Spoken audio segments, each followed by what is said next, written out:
What is going on, guys? My name is Mateo Petrosito, and I'd like to thank you for clicking on this video. This is my portfolio review for May, even though it is June 10th. I kind of missed it. I started a new job. It was really hard, made me really tired, and I was being lazy. So that's kind of why I missed it. Another thing I wanted to say is that these videos are for me. I kind of lost sight of why I was making these videos. Like, I kind of turned it into like they definitely weren't formal. Definitely not formal. They were all kind of like crappy, but I apologized for the crappy videos. I don't think I'm gonna apologize anymore. I don't think this needs to be said, and I should probably just do it rather than say it, but it's just a warning. The main reason I'm making these videos is for me to look back on it in the future.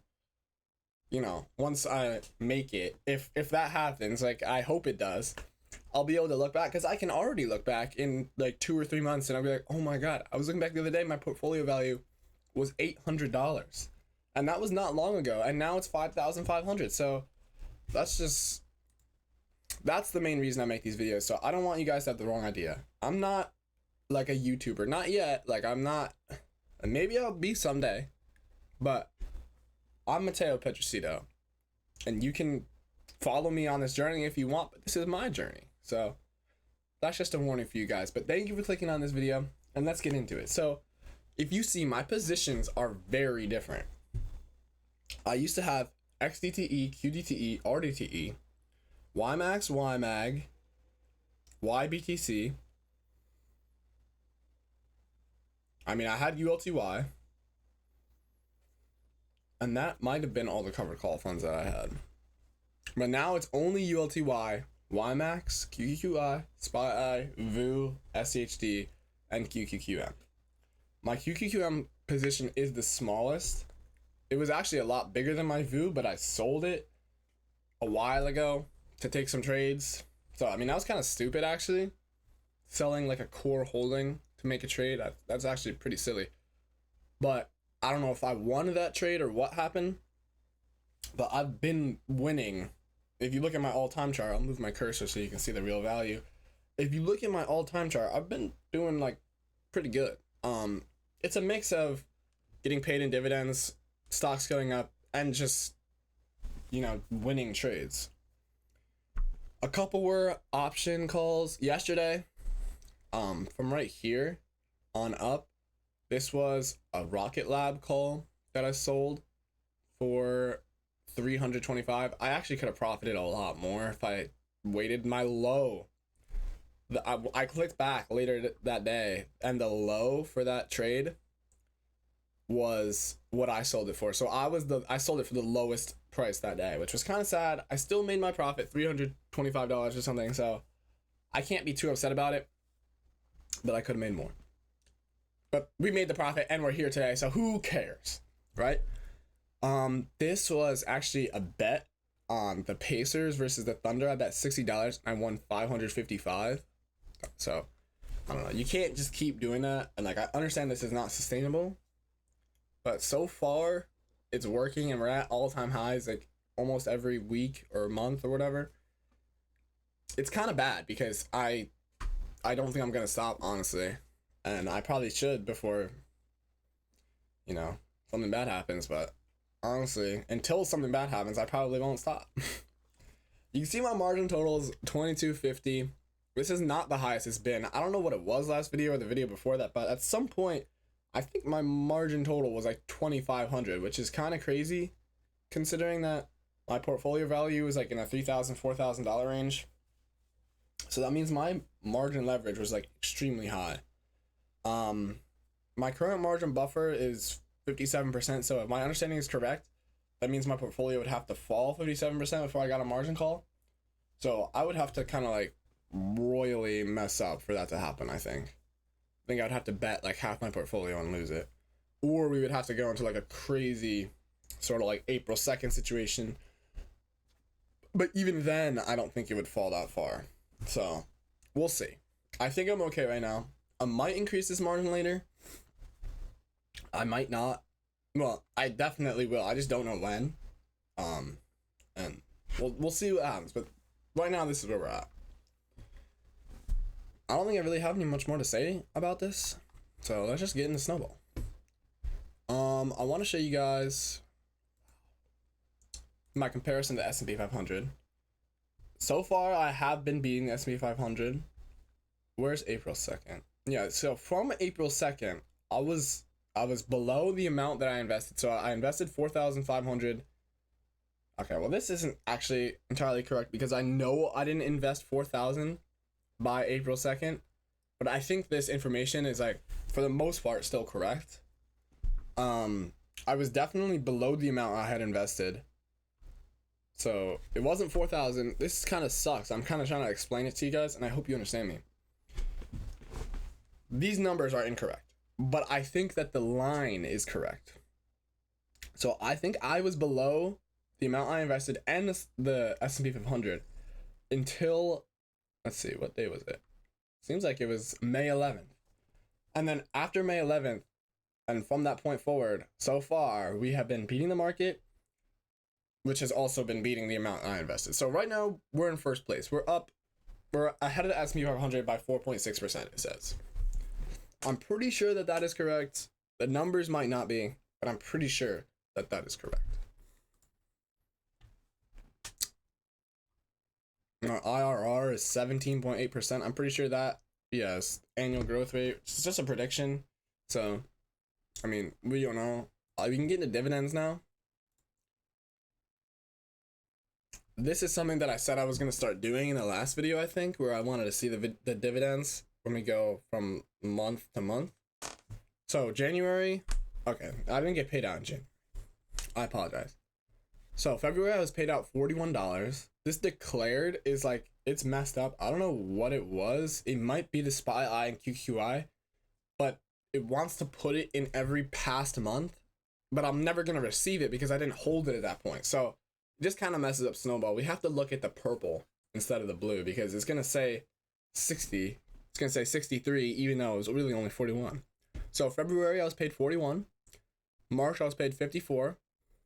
April, I was paid 130. May, I was paid 263. And June is estimated to be an additional 216 on top of the 64 I've already received. So it's expected to be 282. I could have made that jump a lot bigger, but I decided to put a lot of my money that I made off those trades into VU. I have one share. So, I mean, that's only $555 something dollars. Not a crazy amount, but that's like 10% of my portfolio or something. You can actually check right now. That is 7.3% of my portfolio. So it's not a small chunk. It's just in one single share. This is expensive. I also decided I have 20 shares of SPY and QQI. Let's see, what percent are these? It should be like the same amount, so I'm only going to check one. 14%. These have a lower yield. VU has a yield of what, like 0.03 or something crazy? Like, I'm not even going to count that. Same with QQQM. These are not dividend investments. These are just long-term investments. But my point being that I invested a lot of money into, you know, the more like stable parts of my portfolio rather than ULTY and YMAX. QQQ and SPY, they still give me a dividend and it's pretty decent. I think it's like 20%. But my yield is going to be a lot lower than it could have been if I had invested in these. But because of that, I exposed myself to less risk. And I'm okay with that right now. But that's the reason that it didn't jump super high. If I wanted to, I still could. I could increase my margin and I could invest in ULTY and YMAX. I still have $300 that I haven't invested in my buying power that I could try to trade and make more money and invest in the ULTY and YMAX. We'll see what happens, but that's just why I'm explaining why the jump wasn't as big as it was every other time. From March to April, I literally hit the jackpot on a slot machine. So this jump is not going to be like repeated. But I didn't hit the jackpot here, and this was like a very big jump. This was, I think once I unlocked margin is why that happened. I could be wrong. I'm not entirely sure. But that's what's going on. I want to look at, yeah. Okay, so this week, they haven't been announced. It's only Tuesday. But I'm expected to get $64. These are only predictions, so we'll never know.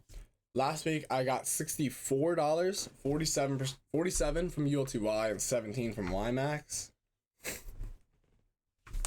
I mean, you guys can see all these yourselves. Something that I haven't received a dividend from yet with like my newer positions is QQI and SPY. I actually put like a lot of money into them yesterday because that's when I sold my Rocket Lab call for $300 profit. But like the call itself, the amount of contracts I sold, what totaled to like 1,500. So I had like $1,500 in buying power that I split between QQI and SPY. So now my dividends, these are the highest dividends I've ever received from these funds, if that makes sense. So that's kind of exciting to see. But these I get every week. I'm kind of used to this by now. Even though, because I did this a couple weeks ago. This is supposed to be the May update, but I did it a couple weeks ago. I apologize. I already said at the beginning of the video what's going on.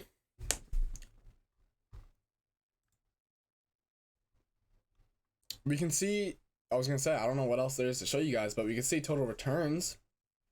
So I'm green on everything in my portfolio right now. Last time that was not the case. I don't know what wasn't green. I know YMAG wasn't, and I think RDTE wasn't, but I'm not sure. Like, that's not 100% true. The proof is in my video if you guys are interested.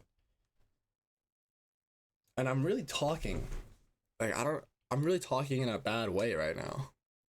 It's like my cadence is messed up. You know when you get struck by lightning, how it can like mess with like your heartbeat?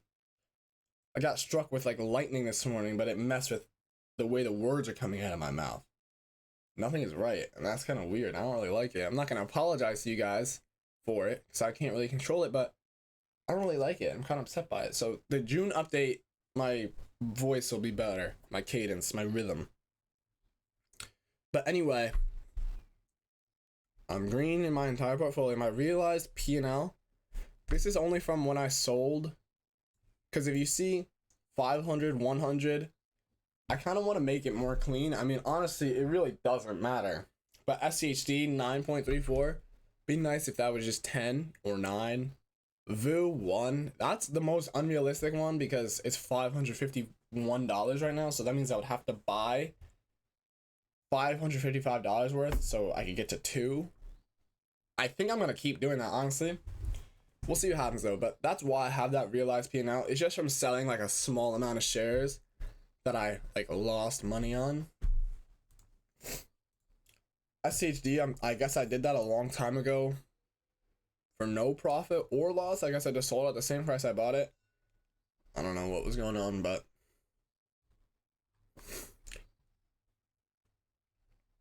yeah, I don't know. Honestly, I think that was it. I think that was it. Thank you guys for watching this video. I'm not gonna apologize for the like sloppiness. I wish my voice was better. You know, I wish I didn't wait to make the May update on June 10th. Hey, what can you do? Thanks for watching, and I'll see you in the June update. That's gonna be on time. I hope it'll be on time. It'll be closer to on time than June 10th. I promise. Thank you guys.